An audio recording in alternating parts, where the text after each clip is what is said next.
On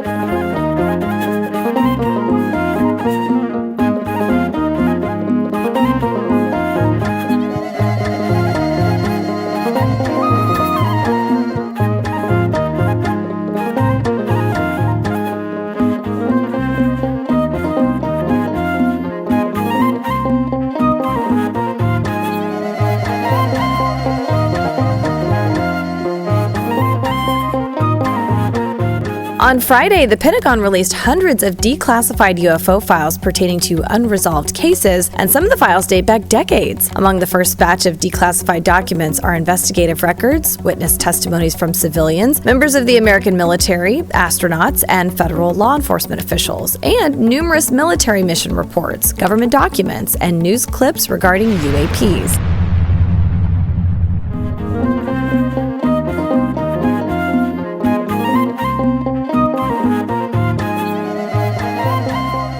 بسم آب وولد ومنفس قدوس هادو أملاك أمين زخبركم من أجزاء بيت سبت قتلتي فنوتا وميدا فتو تقدس لنقل ماران وقدسان لك عدوم بفتسم سلامنا كريستوس كما يلهم እግዚአብሔር ቅዱስ ፈቃዱ ኮይኑ ለሙን በሰዓት ዚ ህይወት ብጣዕና በሰላም ስለዝ ሓለውና ሽምትሎ ለያ እግዚአብሔር አምላኽና እንዘላ ዓለም ዝኸበረን ዝተመስገነ ይኹን ሎሚ ከም ፈቃድ እግዚአብሔር ብዛዕባ መንግስት አሜሪካ ንህዝቢ ግልጽ ገይሩ ፈኒዎ ዘሎ ብዛዕባ ዞም ናይ ኤሌን ወይ ድማ ዞ ናይ UFO ዝበሃል ማለት እዩ ዝና UFO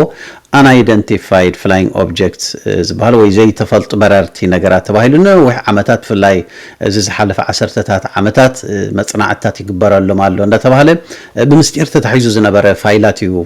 መንግስት አሜሪካ ሕጂ ታሽሞ ወግዓው ገይርዎ ዘሎ ስለዘው ነገራት እዚኣቶም ንሽቶ ክዛረብ ስለዝደለኹ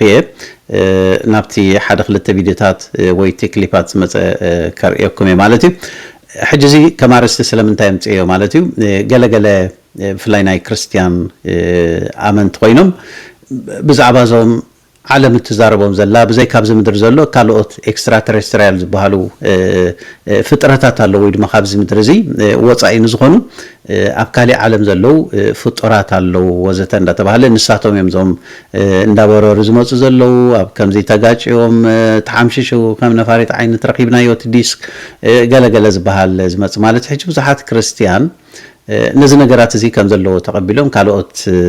فترات كم زلوا أبقى لقلت إنترنتات وأبقى لقل صحفات سلزر أخي بفلاي ناتنا حبشة بفلاي مالتين زي كما يمثل سكي نشتم مصحف قدوس كنز دخاخر سلز قبعنا نخوم يمثل زلوا مالتيو حقي كالي سنة فترات على اليوم ويكالوت أبكالي علم زلوا تفتروا يجزاير فتروا مسبات على اليوم الناس نجارات زي نشتوس كانوا بلينا ما جمرت نفتي حضرت كليبات ناو أخريكم بحدا نزنا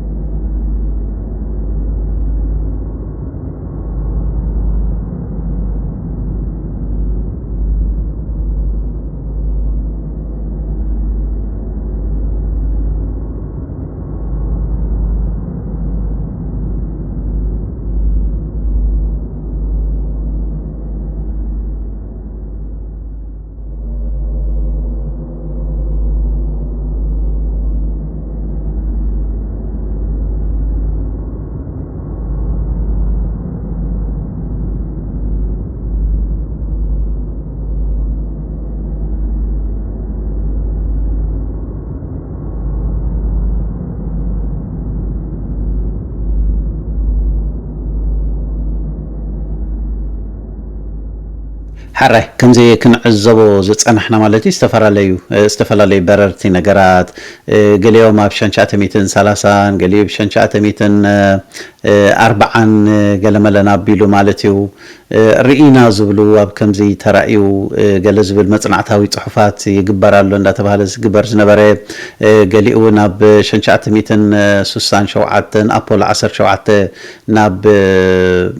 ورحي مسكدات كابو زتوسدو ويدما أبل عليه بتفراب هو زتوسدو أبزرع ورحي أبقى لقلت صحفاتون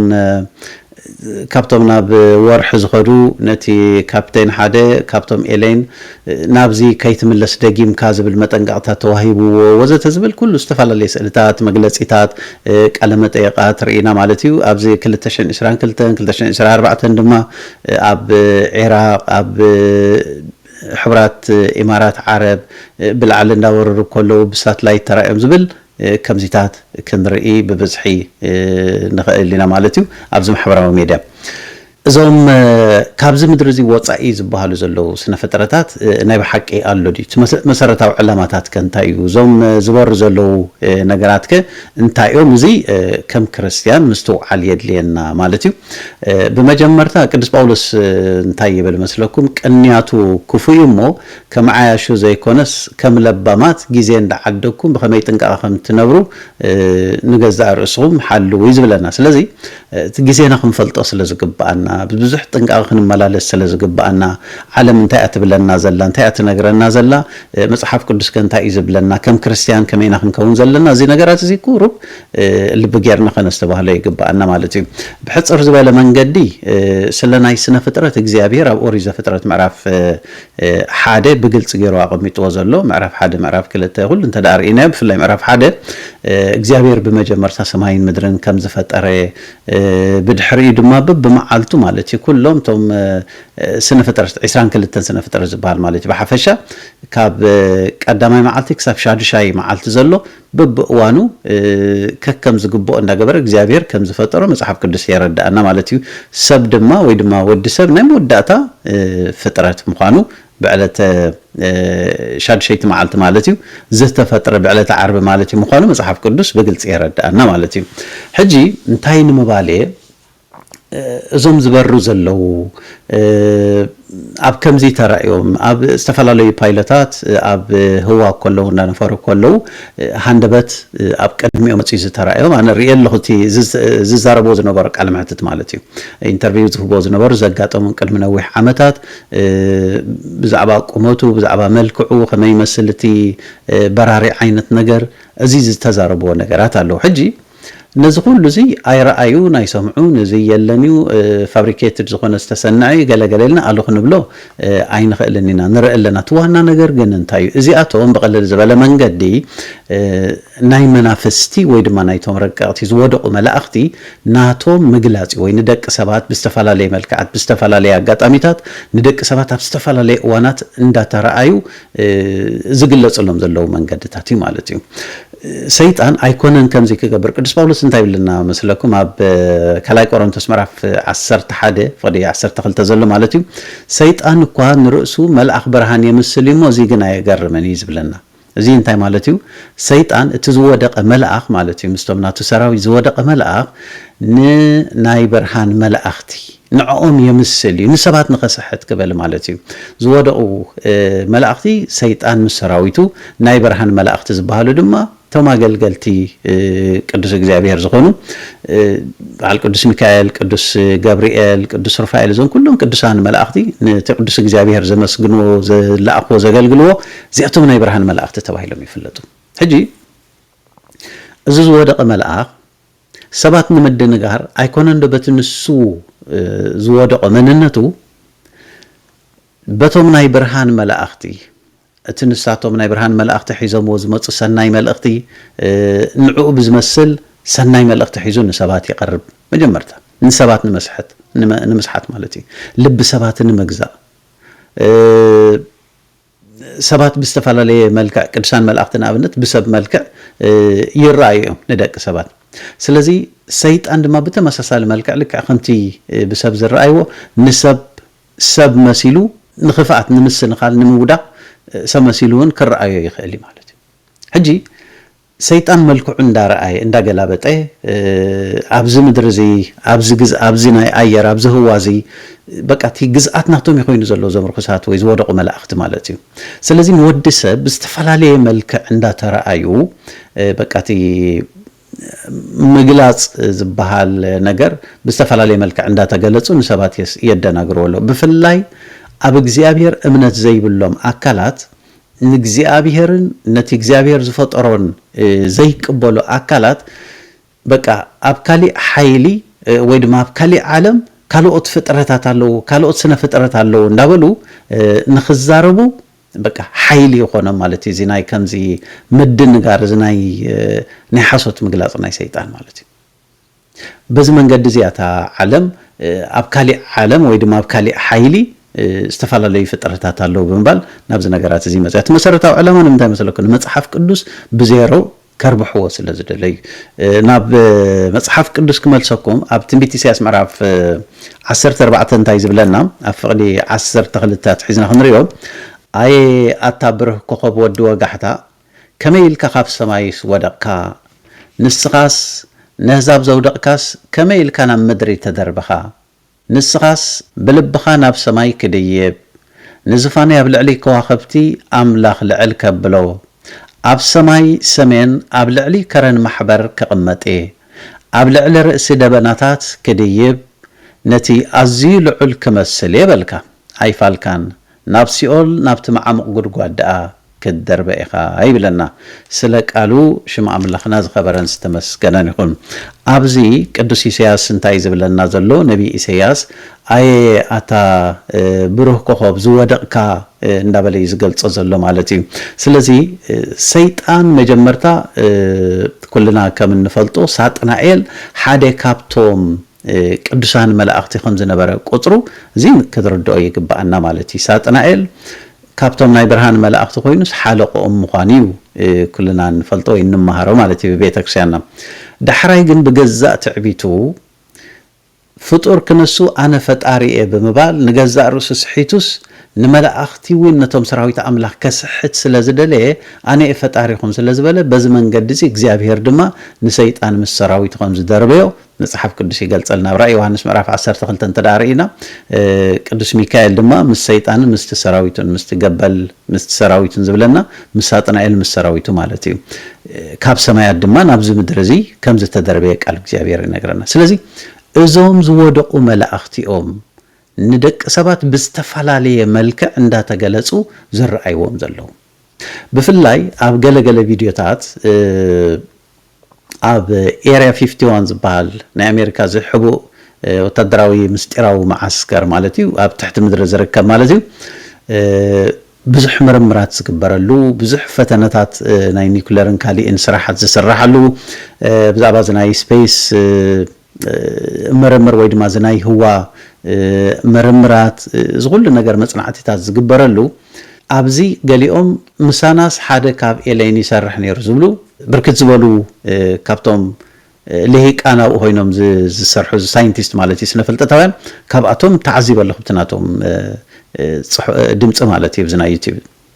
ቃለ መጠይቅ ክገብሩ ከለዉ ርኢ ገሊኦም ስማት እንዳተዋህቦም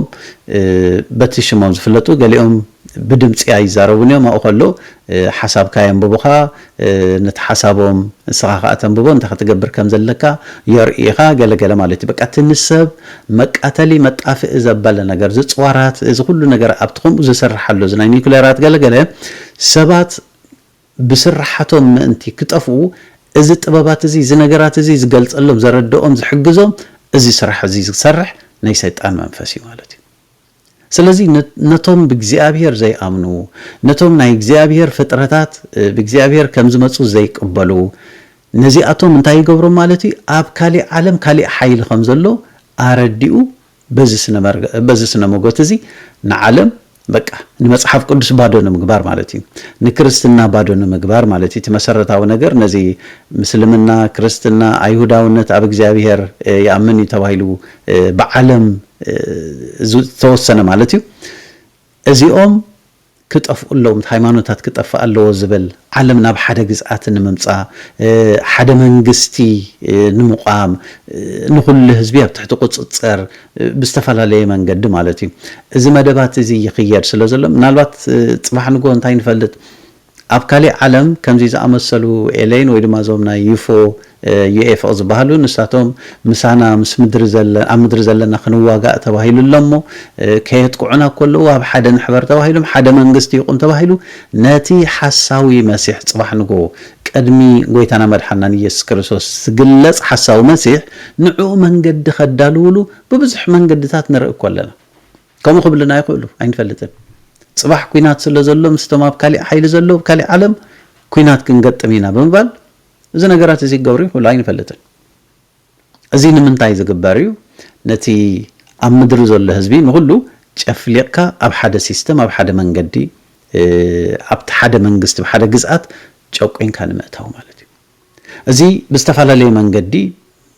يسرحوا له زناي بعل artificial intelligence زناي AI تبعي لزلو استفعل لي نجار سرح زلو أب ناي فيلم إندستري أب ناي موسيقى إندستري أب سرحت سنة باب سيطان بو أزخد زلو نجارات كتب بزح منقدي سيطان زسرح زلو عيو أزي حاجة خابتي نيرخصات منافستي بصور زسرحو زلو نجاراتي مالتي قدس باولوس بزعباتي حساوي مسيح مودأتا زغلص مالتي تي حساوي مالتي قدم غويتانا يسوع كريستوس داغماي نفردخ مص كله قدم يزمص حساوي مسيح بزعبو خزارب كله نسب تسالونقي اب كالاي تسالونقي معراف كلته ግልጽ ገሩ ተዛሪቦም ቶንግኖስቲካውያን ዝባሉ ክርስቲያንነቱን ቀዳሞት ክርስቲያን የሸግሩም ስለዝነበሩ ማለት ቅዱስ ጳውሎስ እንታይልዎም አይትሸገሩ አይትሸበሩ ተረጋጉ ሎሚ ኮነን ወይ ጽባህ አይኮነን ትምጻአት ጎይታ መጀመርታ ተሐሳዊ መሲህ ዝባሃል ወድ ጥፍአት ሰብአይ አመጻ ንገዛ ርሱ ቅዱስ እንዳበለ አብ መቅደስ አምላኽ ተጠዊሉ ዘድባጩ አብ ሰባት ዝምልኽ ማለት ንሱ ከይተገለጸ ስታማዓልት ጎይታ አይትመጸንያ ይብል ስለዚህ ነገራት ክዛረብ ኮሎ ቀጽሉ እንታይ ዝብሎ ማፍቅዲ 6 ማለት ክሳብ 7 ዘሎ ካላይ ተሰሎንቄ ምዕራፍ 2 نسو يقولون نتحساو مسيح مالتي بتي جزياتهم انت خجلسي اتحجي زخلكلو زلو تفلطوا عليهم مستير مفراس حجز اتحجي زخلكلو زلو طراي كام ماكل كساع زصرق دروكا يعي الله اتمفراس حج دما شعو خجلصي يبلنا سلازي ازي اموداتا زغلص حساوي مسيح نسو